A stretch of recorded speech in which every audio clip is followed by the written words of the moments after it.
కూడా రోజంతా ఇలా ఆవలింతలు వస్తున్నాయా? మీటింగ్స్లో ఉన్నా, వర్క్ చేస్తున్నా, లేదంటే ఫుల్ నైట్ స్లీప్ తర్వాత కూడా మీకు ఇలా ఆవలింతలు వస్తున్నాయా? ఇది కేవలం నిద్ర లేకపోవడం వల్ల వచ్చింది కాదు, మన బాడీ బెటర్ ఆక్సిజన్ కోసం అడుగుతున్న సిగ్నల్ కూడా. Hi, I'm doctor Hanumantha Rao, your neighbourhood pulmonologist at Magnet hospitals. ఇప్పుడు నేను మీకు కొన్ని సింపుల్ లంగ్ హెల్త్ టిప్స్ చెప్తాను, వాటిని రెగ్యులర్గా ఫాలో అవ్వండి.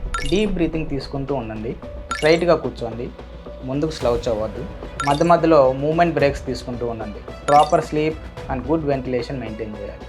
మీ బ్రీతింగ్ షాలోగా ఉన్నా లేదా మీ బాడీకి సరిగ్గా ఆక్సిజన్ అందకపోయినా కానీ ఈ యానింగ్ ట్రిగ్గర్ అవుతూ ఉంటుంది. మీరు ఎక్కువగా లేదా కంటిన్యూస్గా ఆవలిస్తూ ఉంటే ఒకసారి డాక్టర్ని సంప్రదించడం మంచిది.